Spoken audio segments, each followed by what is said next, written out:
आमा, तिम्रा अनिकाल र अप्ठ्याराहरूका बीच मैले आँखाका ढकनी खोले।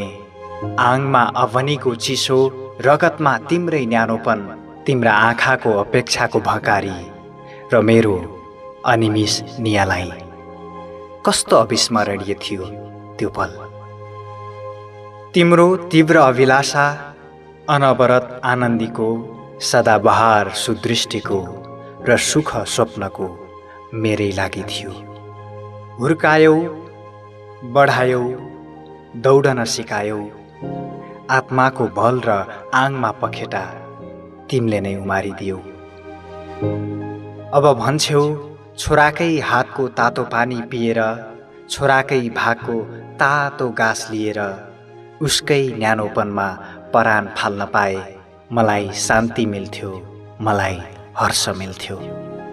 मलाई पनि पाखुरा गलेकी बुढी आमालाई रुखो आँगनमा एक्लै छाडी स्वप्न उडानमा रमाउने मन थिएन, बादलको भुँअरीमा हराउने मन थिएन। तर तिम्रा आकाङ्क्षाका चाङ र अपुरा सपनाका लहरहरू मेरा रहर बनिदिए। त्यसैले मलाई उड्न देऊ, तिमीले हालेका पखेटाले ज्योति समात्न देऊ। आमा, नरोऊ, तिम्रो आँसु मेरो आँसु हो, मेरो उडान तिम्रै उडान हो, मेरो रहर हामी दुवैको रहर हो।